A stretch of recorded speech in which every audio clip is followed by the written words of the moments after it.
Bonsoir, à la une de ce JT. Rien n'arrête Jean-Michel Aulas, pas même les recours en justice. Le président de l'OL a décidé de relancer le chantier du Grand Stade. Nous verrons ce qu'en pensent les opposants dans un instant avec Félix Thomen. L'OL, mes côtés sportifs cette fois, les hommes de Rémi Garde ont battu Brest hier soir 1-0. Et puis clap de fin pour le 4e Festival Lumière, marqué notamment par la remise du prix à Ken Loach par Eric Cantona. Certains y voient là un passage en force pour Jean-Michel Aulas. C'est surtout une façon de montrer qu'il n'est pas prêt à perdre encore davantage de temps. Le chantier du Grand Stade vient de reprendre ce matin.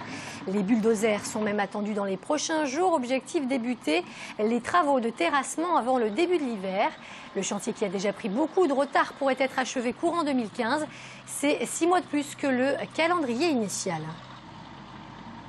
Pour avoir un peu de mou par rapport à la date de livraison du stade qui sera donc mi-2015, bon, il était important aujourd'hui de démarrer les travaux. Bon, on avait jusqu'à la fin de l'année pour démarrer, mais bon, c'est vrai qu'on risque d'arriver dans une période avec beaucoup de pluie et donc on a préféré anticiper.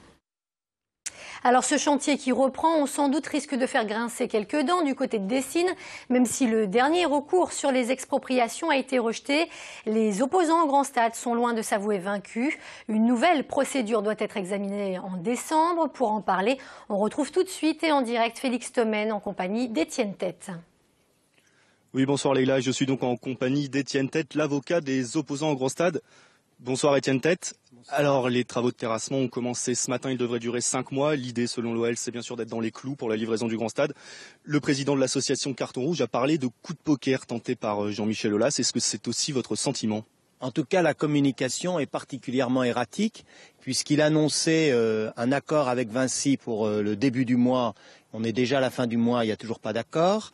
Après, il a annoncé qu'il allait engager des recours parce que les recours bloquaient son projet, donc il voulait engager la responsabilité des requérants.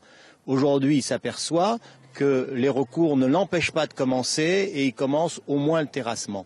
Donc on voit bien que la communication change toutes les semaines et probablement que ça va encore changer dans les semaines qui viennent. Concernant les recours, justement, ceux de votre côté, ceux concernant les propriétaires ont été rejetés. Il en reste un que vous soutenez, que vous défendez, celui concernant le projet lui-même, c'est-à-dire le permis de construire. Où est-ce qu'on en est juridiquement au niveau de la procédure ? Non, aucun projet, aucun recours n'a été rejeté. Sur les propriétaires, c'est la position du Conseil constitutionnel qui a modifié l'interprétation d'un texte qui va permettre aujourd'hui aux propriétaires d'obtenir plus facilement une indemnité qui soit juste et non pas 1 euro du mètre carré. Donc c'est une victoire juridique. En revanche, sur les autres permis de construire, le PLU, les accès, il n'y a toujours pas de décision de justice et donc pour l'instant c'est à l'instruction devant le tribunal administratif de Lyon. Si ce dernier recours est rejeté, quelles vont être vos dernières armes, on va dire ? Alors il y a un ensemble de recours, il est loin d'être évident que l'ensemble soit rejeté. Or, c'est une opération complexe qui est une forme de poupée russe ou de système domino. Un seul des recours pourrait faire capoter l'ensemble du projet. En tout cas, nous, on se réserve de saisir la Cour administrative d'appel et le Conseil d'État en tant que de besoin. Pendant ce temps-là, mais juridiquement, l'OL peut continuer ses travaux durant cette procédure. Les décisions administratives ne sont pas suspendues par les recours. Donc, sur le plan juridique, ils pouvaient prendre toutes les dispositions qu'ils voulaient pour commencer les travaux dès le mois de février. Je vous remercie, merci en tout cas d'avoir été avec nous. Voilà, comme vous pouvez le voir, ce projet risque encore de faire couler beaucoup d'encre. Les travaux de terrassement, je vous le rappelle, ont commencé ce matin. La livraison du stade devrait être prévue pour la saison 2015-2016, si tout va bien sûr. Merci beaucoup Félix et merci Antoine Guinan qui était avec vous pour ce direct. Social, les personnels de cantine de la ville de Lyon menacent de faire grève. Un préavis vient d'ailleurs d'être déposé pour les journées de jeudi et de vendredi. Comme il y a 2 ans, à la même période, les agents des restaurants scolaires dénoncent une dégradation de leurs conditions de travail. Ils réclament notamment une révision des contrats des vacataires. Fait divers et ce rebondissement dans l'affaire du viol d'une étudiante dans sa résidence de la Doua. On a appris qu'un homme de 25 ans venait d'être interpellé ce week-end, activement recherché depuis le 30 septembre. Son ADN aurait permis de le confondre. Ce dernier continue pourtant aujourd'hui de nier les faits. Il a été mis en examen et écroué. Et puis cette autre affaire concernant Alexandre Gabriac. Sachez que le tribunal correctionnel de Lyon a relaxé cet après-midi le leader des jeunesses nationalistes faute de preuves suffisantes. Il était accusé, je vous le rappelle, d'avoir proféré des menaces de mort à l'encontre d'un serveur. Le parquet avait requis 2 mois de prison ferme. Football, l'OL à un point de la première marche du podium. Les Lyonnais se sont imposés hier à Gerland face à Brest. Résultat 1-0, but de Gomis. Une victoire importante pour la confiance, d'autant que les hommes de Rémi Garde s'apprêtent à vivre une semaine particulièrement compliquée. Les précisions de Félix Thomen. Satisfaction et soulagement sur les visages des joueurs lyonnais. Il est 18h50 hier soir et l'OL vient de se sortir du piège breton. Dans un match d'une faible intensité, il aura fallu attendre la 28e minute avant de voir la première frappe. L'Olympique lyonnais a finalement pris le dessus sur une équipe brestoise venue avant tout pour défendre. C'est Gomis qui, à la 57e minute, a libéré les siens et permet à l'OL de s'imposer sur le plus petit des scores, 1-0. Le foot, parfois, c'est bizarre. Contre Bordeaux, j'ai eu pas mal de situations. J'ai pas réussi à marquer. Et aujourd'hui, c'était dur pour moi aux avant-postes et j'en ai eu qu'une et j'ai réussi à la mettre au fond. On n'a pas réussi à se mettre à l'abri, à mettre le deuxième but. Même le premier a été difficile à mettre parce que cette équipe de Brest a défendu vaillamment. Après 2 nuls et une défaite en championnat, ce 5e succès de la saison permet aux hommes de Rémi Garde d'être 3e avec 18 points, à un petit point de Marseille et Paris.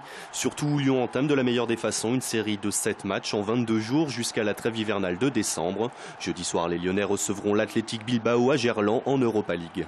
On s'attend à un match compliqué. C'est une équipe qui a des ressources, qui traverse des moments difficiles, mais qui ne va pas donner sa part aussi facilement que ça. L'OL a donc renoué avec le succès au bon moment. Confirmation attendue jeudi face aux Espagnols, car dimanche, c'est un autre obstacle de taille qui se dressera sur le chemin lyonnais, le déplacement à Marseille pour le fameux Olympico.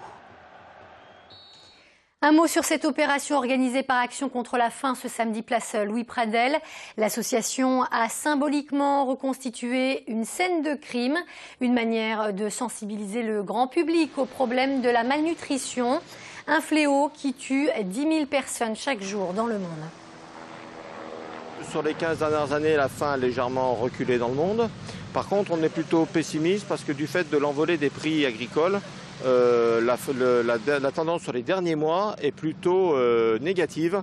Il y a environ 115 millions de personnes de plus qui souffrent de la faim qu'en 2008, alors que depuis 1995 jusqu'à 2012, on avait eu une évolution positive.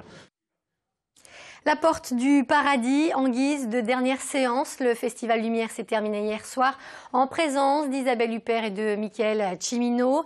La veille, c'est Ken Loach qui était à l'honneur. Le réalisateur britannique a reçu son prix des mains d'Eric Cantona.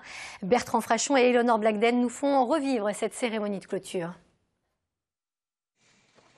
Remis par Eric Cantona, le prix Lumière 2012 est attribué au cinéaste anglais Ken Loach.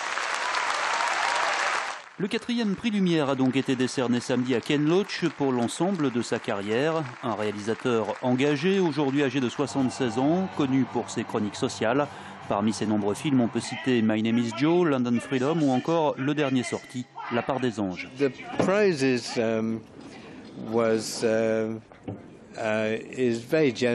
C'est une récompense très généreuse de la part du festival et nous en sommes reconnaissants.